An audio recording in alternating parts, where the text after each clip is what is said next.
We're gonna talk about the fraternity shit. You understand me? We're gonna talk about the fraternity stuff.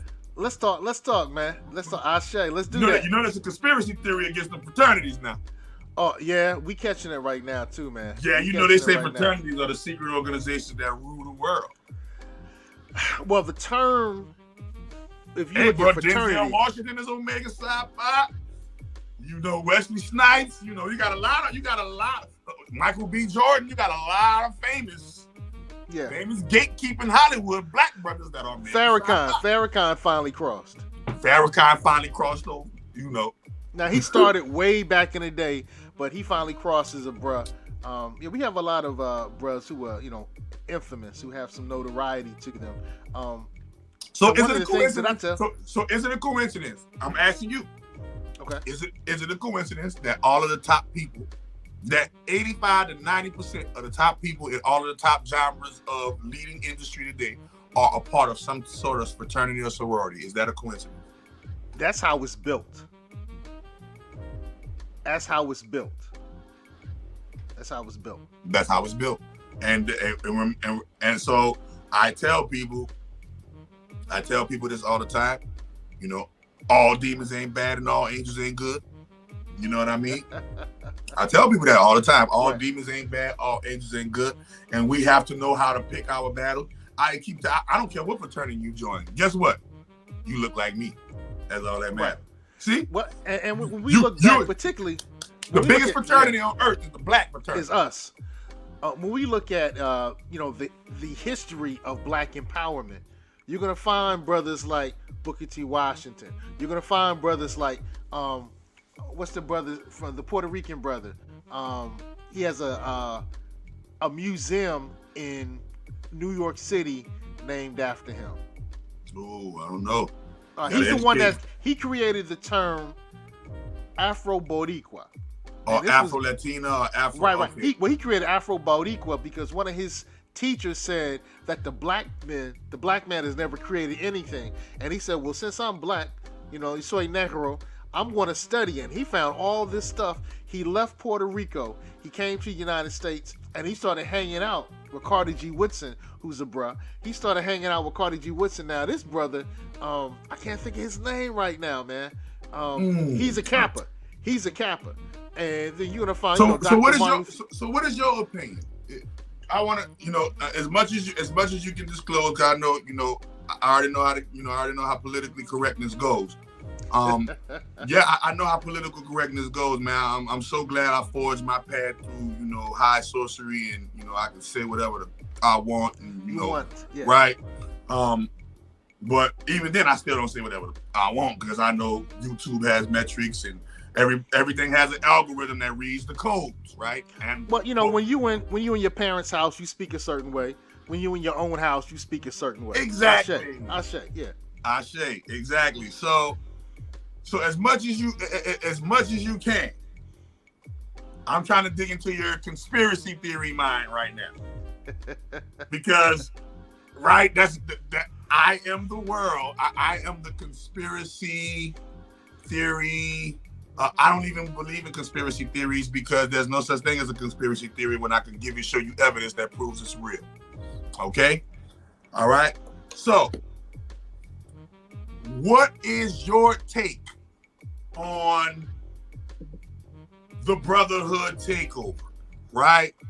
When you go across the world, there is a significant amount of evidence that proves and shows that the fraternal orders of the world run the world, right? Mark Zuckerberg, he's a brotherhood member. Sergio Brin, brotherhood member. P. Diddy. Wherever you go look, either they honorary brotherhood or they got in straight through college brotherhood, right?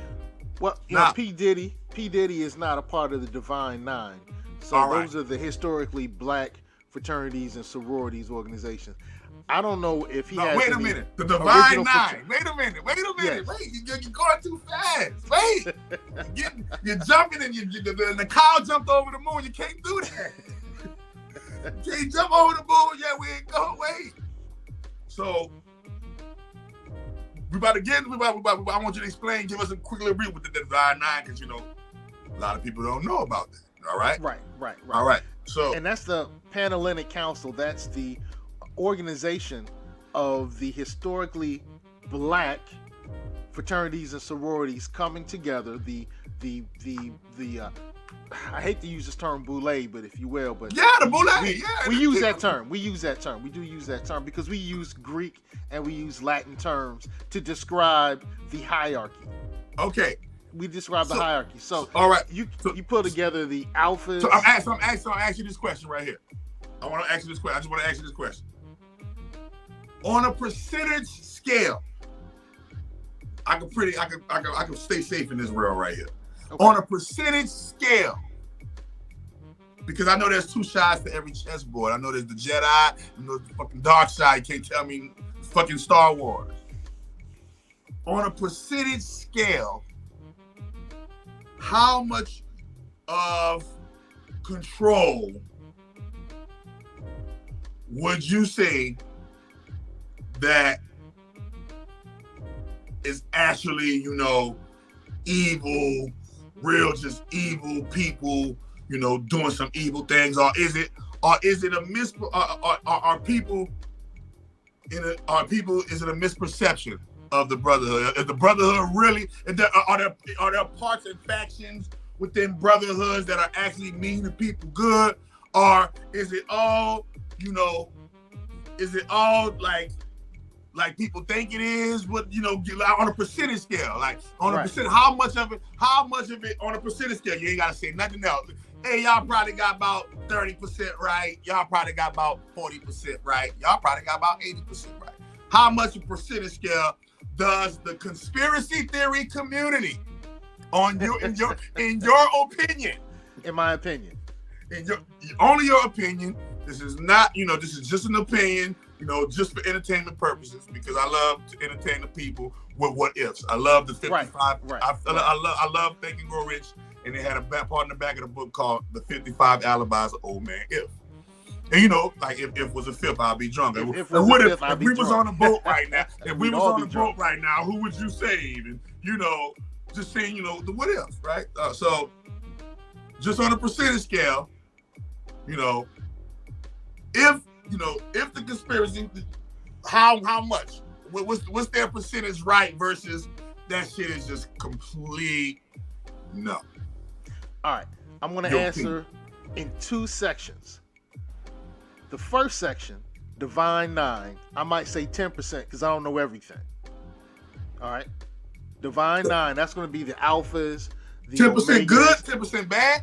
Oh, I'm talking about evil. 10% evil. Okay. All right, and I'm going to say, so when I'm talking about Divine Nine or the Panhellenic Council, I'm looking at the Alpha Phi Alphas, the Omega Psi Phis, the Kappa Alpha Psis, the Sigma, Phi Beta Sigma, Sigma Gamma Rho, Delta Sigma Theta, Alpha Kappa Alpha. I'm missing two others that's not coming to my remembrance right now. But so when I talk about the Divine Nine or the Panhellenic Council, and I didn't mean to demean anybody I left out. I want to say 10%. I want to say 10%, and that 10% is involved with. Here's the other part: Skull and Bones, Trilateral Commission. We've read the Trilateral Commission or the Conspiracy of the 300. Those fraternal and sorority organizations, even though they're few, they're very powerful. That's what you're saying. Those are the groups that are doing things to control society. Now, out of the Divine Nine, maybe 10% of us get involved in that level, but we're not doing it through our organizations. You have to join Skull and Bones and some of those Euro white supremacist, take over the world. You gotta get hazed.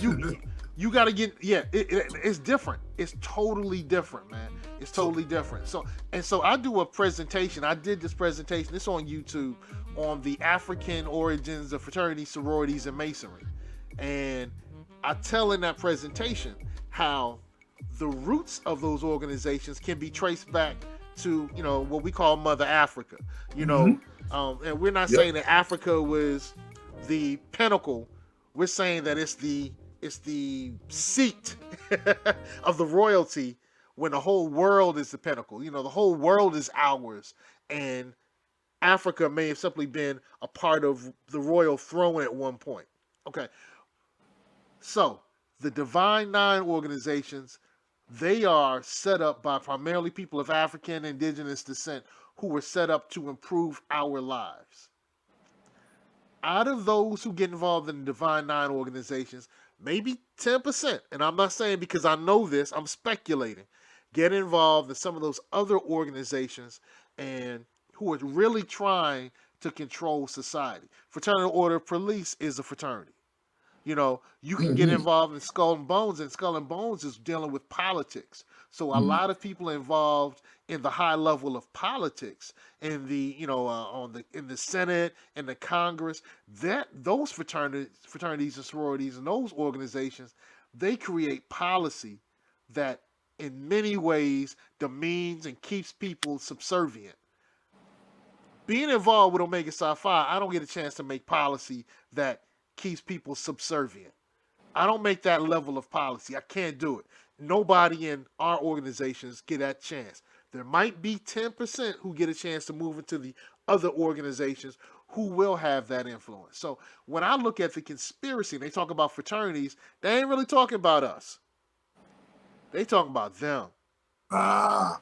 So that's my position. Now, of course, you know, people are going to say that you know, that what's I'm sticking up for the Panhellenic Counselor for my organization. Right. But the truth is, I Right. don't know. But I have studied Skull and Bones and what they've done.